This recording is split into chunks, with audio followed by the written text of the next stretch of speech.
Imagine this. A man sits quietly in a sunlit living room, hands neatly folded, face shaved clean, shirt tucked in, mortgage paid, retirement account growing at a healthy rate. On the shelf behind him are family portraits, a few trophies from youth soccer, a college diploma framed in walnut, and a bookshelf lined with self-help manuals and business biographies. He is 47 years old, and as the morning coffee cools beside him, a sudden thought slices through the silence. Why do I feel nothing? This is Thomas Langley, a man who did everything he was told to do.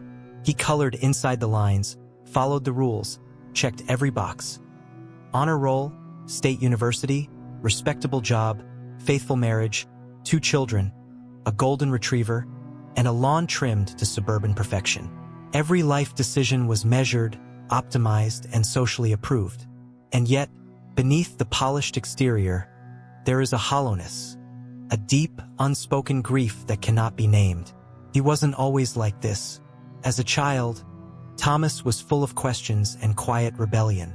He wanted to draw comics, become an archaeologist, maybe even travel the world with just a backpack and notebook.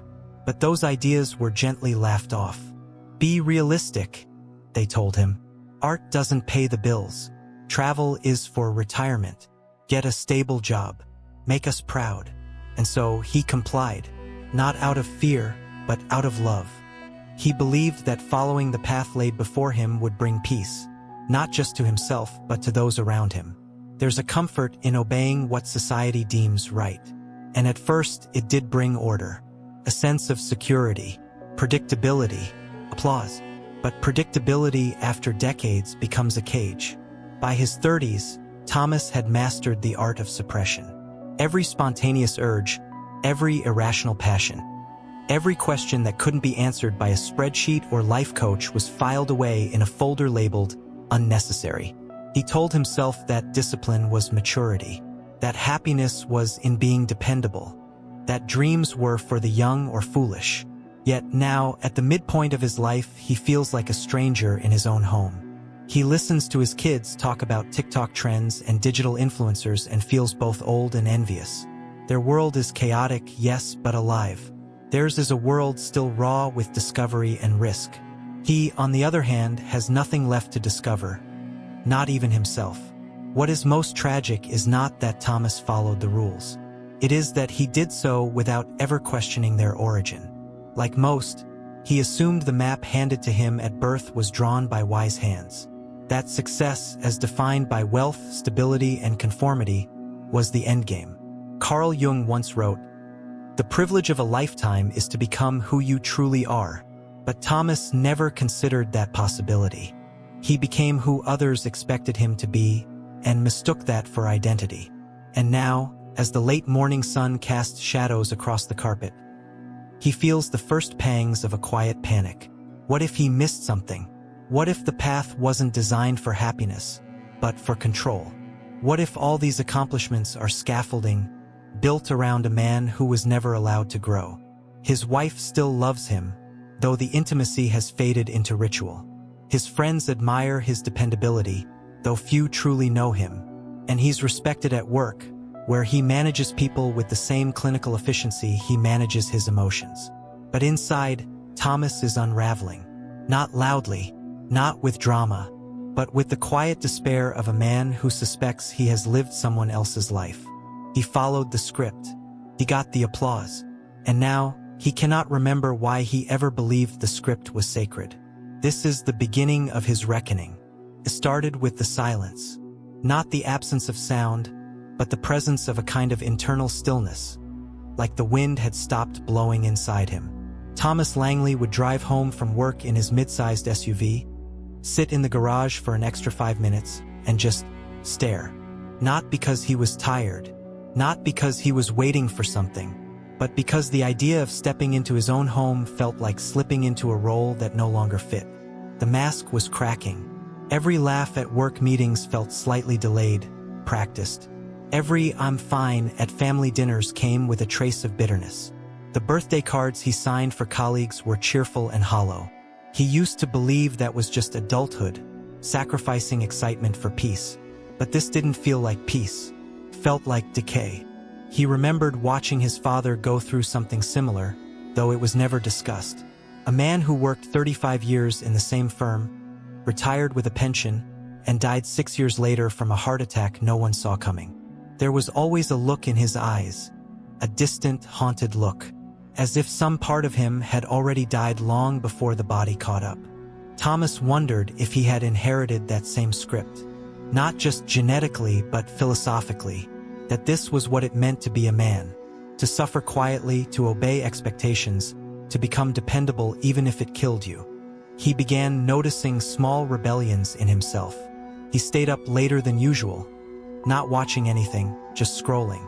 He found an old notebook and began doodling again. Just abstract shapes, no purpose. He didn't show anyone, didn't know why he was doing it. It simply felt like a faint signal from some long-lost part of himself, like a child knocking from behind a locked door. At work, he stopped pretending to care about meetings that bored him. He didn't rebel openly, he just disengaged, quietly. During lunch breaks, he walked instead of networking. The world, for the first time in years, began to feel strange to him. Artificial, thin. His relationship with his wife, Rachel, became strained, not with arguments, but with the unbearable politeness of two people trying to maintain the illusion. They still shared a bed, still coordinated calendars, still went to neighborhood barbecues. But the warmth had long since become ritual. He would sometimes look at her and wonder, does she feel it too? But he never asked. The silence between them was a kind of contract neither wanted to break. Jean-Paul Sartre once said, "Man is nothing else but what he makes of himself." The phrase returned to Thomas like a whisper in the fog. What, then, had he made of himself? Provider? A planner? A placeholder? He had always assumed meaning would arrive on the other side of obedience, that fulfillment was a reward earned through loyalty to the structure. But the structure had never asked who he was, only what he could do. And now, as middle age crept through his bones, he realized the terrifying truth. He had built a life so secure, so rational, so carefully aligned with social norms, that it had no room for wonder, no room for questions, no space for the irrational, the messy, the truly human. It wasn't a breakdown, not yet, but the ground beneath him was softening. His dreams, once linear and goal-driven, had become surreal and fragmented. Oceans with no shorelines, conversations with people he no longer knew. The subconscious was rising like water through floorboards, demanding to be heard. And with each passing day, Thomas began to suspect that he had not lived his life. He had managed it. But what happens when management no longer satisfies? When the soul demands a voice? He didn't know, but he was about to find out. It came slowly, like winter creeping through cracks in an old house. There was no grand epiphany, no loud collapse, just subtle withdrawals. First from friends, then from ambitions, finally from himself. Thomas Langley began waking up later, though his alarm remained the same. He'd hit snooze 5-6 times, then lie there, eyes open, staring at the ceiling. He wasn't tired. He was unmotivated. The air felt thick, his limbs heavy. He wasn't sad in the conventional sense. He still went to work, answered emails, made polite conversation. But it was as if the world had lost its color, muted into endless shades of gray. He once believed life was about constructing order out of chaos. But now, order itself felt like a kind of suffocation. The to-do lists, the performance reviews, the weekend chores, all of it felt like a machine running without purpose. The rituals had become absurd. He remembered standing in front of a mirror one morning, toothbrush in hand, staring into his own eyes for nearly a full minute. Something felt unfamiliar, not wrong, just distant, as if the person looking back had been patiently waiting for decades to be acknowledged. That day, he sat through a team meeting at work where they discussed quarterly growth and opportunity optimizations. Someone used the phrase synergistic capital deployment, and something inside Thomas just snapped. Not externally, not dramatically. He didn't flip a table or storm out. He simply stopped listening, stared at the faces around him, nodding with fake enthusiasm. It dawned on him that everyone in that room was playing a role. all of them in button-down costumes, saying words that meant nothing, chasing goals they didn't question. They were like actors in a play no one remembered auditioning for. That night, he drove aimlessly. No destination, just silence and headlights. He found himself parked at a hilltop outside the city, looking down at the grid of lights below. A neat, glowing map of order. Every square block filled with lives as carefully arranged as his. And for the first time, he whispered the thought aloud. I don't know who I am. He had never dared say it before, not even to himself. But once spoken, it rang with terrifying truth. He started researching existential psychology.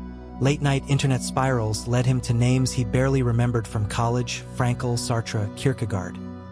He read quietly, hungrily, desperate to make sense of the silent unraveling inside him. One night, he found a quote from Viktor Frankl that struck him like lightning. When a person can't find a deep sense of meaning, they distract themselves with pleasure. Thomas realized he had done just that, distracted himself with shallow pleasures. Upgraded tech, fantasy football leagues, craft beer tastings, the occasional trip to a beach resort with Instagram-worthy sunsets. But none of it nourished him. It only delayed the reckoning. And now the reckoning was here. Evenings grew quieter. He stopped watching television. He sat in the backyard alone, sometimes staring up at the sky for hours. Not in awe, not in wonder, just waiting for what he didn't know. Rachel noticed. Of course, she did. One night, she sat next to him on the couch and asked gently, "Are you okay?" He opened his mouth but couldn't find the words. How do you explain the slow death of self to someone who still thinks you're functioning? Instead, he just said, "I'm tired." She nodded, squeezed his hand. But the silence between them only deepened. The collapse continued quietly. No breakdowns, no dramatic exits. Just the slow disintegration of a man who had followed all the rules and still ended up lost. His life was still intact, but he no longer was. The unraveling eventually gave way to something deeper. Not healing, not yet, but a compulsion. A need to understand. Not his career, not his relationships. Himself. Thomas Langley, once a man who trusted society's blueprint without question, found himself waking up in the middle of the night. Not in panic, but in contemplation. The quiet hours became his sanctuary. He read by lamplight, scribbled in notebooks, wandered through half-forgotten memories like a ghost retracing his own footsteps. He began asking questions no one around him seemed to ask. What is a good life? What is success when stripped of applause? What if everything I believed was simply a coping mechanism for avoiding the void? There was no one to talk to about these questions. His friends still laughed about sports, politics, Netflix shows. They were good men, honest men. But they were still asleep in a dream Thomas could no longer re-enter. They hadn't reached the edge of the map yet. He had. At work, he performed as expected, but his eyes had changed. He saw things now, how empty the language of productivity really was. How much of modern life was centered around avoiding stillness. Meetings, metrics, memos, an entire vocabulary designed to keep people too busy to ask why. He returned to a book he'd abandoned in college, Arthur Schopenhauer's The World as Will and Representation. Back then, he had found it dense and pessimistic. Now, it felt eerily accurate. One line lingered with him. A man can do what he wills, but he cannot will what he wills. The illusion of control had always been his drug. Now he saw it for what it was, another layer of performance. He realized something else, something darker. Society had taught him to pursue a kind of meaning that could be measured by salary, status, square footage. But real meaning was not measurable. It wasn't tidy or linear.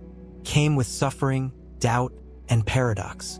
No one had warned him that a meaningful life might be messier, lonelier, even less admired. One weekend, without telling anyone, Thomas drove 3 hours to a monastery in the mountains. Not out of faith, he wasn't religious, but because he needed silence without expectation.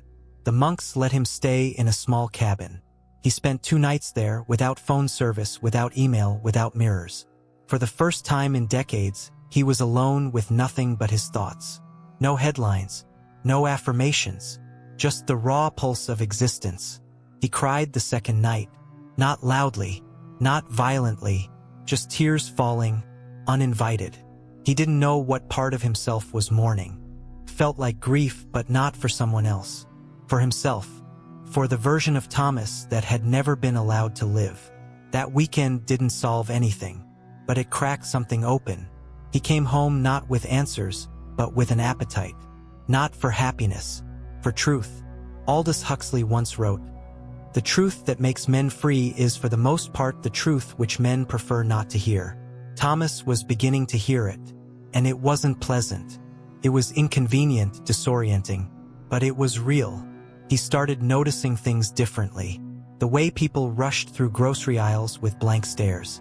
The way advertisements whispered insecurities into your bloodstream. The way social media turned life into performance art, optimized for envy. And he began to see his former self clearly. A man who had not chosen his life, but inherited it. A man who mistook approval for love, busyness for purpose, and comfort for meaning. He didn't know who he was yet, but he knew what he wasn't anymore. And that, finally, felt like a beginning. Something had changed in him, not in a way others could easily see, but in a way that made it impossible for him to go back. Thomas Langley was no longer content to exist within the grooves of his previously unquestioned life. The unease had matured into something sharper, a confrontation with meaninglessness itself. The monastery retreat had not awakened God, nor restored faith in any divine order. Instead, it had removed distractions. And when everything familiar fell away, what remained was the abyss. The yawning silence at the center of a life lived according to someone else's script. And now Thomas stood at the edge of it. He began journaling obsessively, not like a therapy patient, but like a man chasing fragments of a language he was never taught.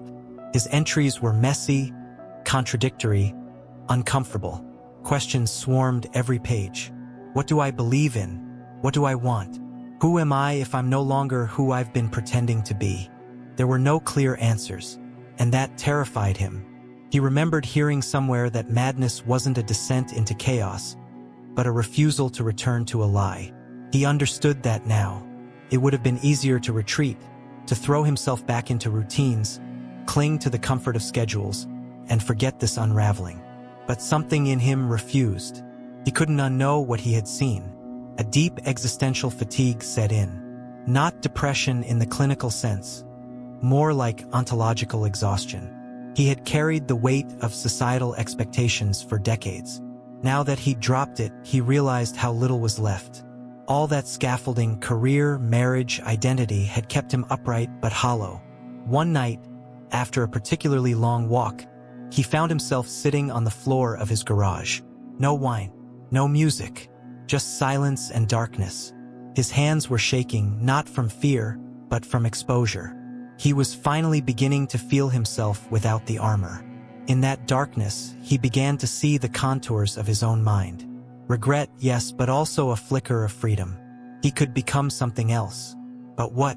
He thought of Friedrich Nietzsche, the philosopher he once dismissed as too intense, too dramatic. But now he returned to him with reverence. One quote in particular echoed like a drumbeat in his chest. "He who has a why to live for can bear almost any how." That was the problem. He had lived for the how to be successful, how to be a good husband, how to raise children, how to retire securely. But he had never asked why, never dared to ask. Without a why, even pleasure feels empty. Without a why, even stability turns to dust. Thomas realized the abyss was not his enemy. It was his invitation, not to despair, but to begin again, to build from nothing, to stand in the truth of his own unknowing and not flinch. He started experimenting with honesty, real honesty, telling Rachel that he felt lost, telling his children that he didn't have all the answers, saying no to obligations that made him feel dead inside. He started creating, drawing late at night, writing short, awkward stories. None of it was good, but it was alive. He knew now that meaning wasn't something found. It had to be made, and making it would require discomfort, solitude, rejection. But the alternative, living a life already mapped out by dead hands, was no longer viable. The abyss was still there. But now, he was learning to walk along its edge without fear. The world hadn't changed. Traffic still clogged the highways at 8 a.m. Coffee still brewed in office break rooms. People still talked about sales targets, vacations, and streaming shows. But Thomas Langley was no longer part of it in the same way.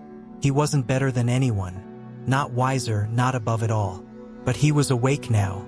And when you wake up inside a dream you've been living your whole life, nothing looks the same. The transformation wasn't dramatic. There were no grand announcements, no impulsive career quits, no spiritual rebranding. Thomas still worked, still mowed the lawn, still paid bills. But the why had returned, or rather, begun to form like a sculpture slowly revealed by chisel strokes. He stopped trying to be the man others needed him to be, and began pursuing the man he himself needed to become. The one who had been buried beneath layers of obedience, politeness, and invisible contracts. That meant small acts of rebellion. Not reckless, not loud, but deliberate. He started declining meetings with no clear purpose. He created art again, not for profit, not for praise, but because it made him feel connected to something primal. He took long walks without headphones, let silence sharpen his senses. He told Rachel that he wanted to rebuild their relationship not as husband and wife performing roles, but as two people trying to see each other again. Some nights were awkward, others honest. It wasn't always pretty, but it was real, and that was enough. His children noticed the shift too. He became more present, less preachy. He asked questions instead of offering solutions. He admitted when he didn't know things. For the first time, he wasn't modeling success, he was modeling authenticity. And somehow, that felt like a better gift to leave behind. He read less for answers now and more for dialogue. He began to understand that meaning isn't static. It isn't something you reach once and hold forever. It must be cultivated, revisited, doubted, reimagined. He returned often to the writings of existential thinkers, not out of despair, but solidarity. He wasn't alone. Thousands before him had walked this tightrope between freedom and anxiety, identity and absurdity. He found a quote from Soren Kierkegaard scrawled in one of his notebooks, something he jotted down weeks ago in the monastery. The most painful state of being is remembering the future, particularly the one you'll never have. It made him pause. He no longer grieved what he hadn't become. A CEO, a homeowner in the right zip code, a man admired by LinkedIn algorithms. Instead, he grieved the decades lost pretending that's what he wanted. But even that grief was sacred. It marked the threshold between who he had been and who he was now becoming. Thomas Langley never wrote a memoir, never went viral, never left his job to start a podcast about authentic living. His transformation wasn't marketable. It was quiet, intimate, holy in its own private way. He didn't need to abandon the world to find himself. He just needed to stop abandoning himself within it. One evening, he sat alone on the back porch, sketchbook in hand. The sky was bruised with orange and indigo. For the first time in years, he smiled, not out of politeness, not for someone else, just because he was there and it was enough. He hadn't escaped the world. He had returned to it on his terms. He was no longer the man who did everything society told him to. He was finally becoming the man he was meant to be.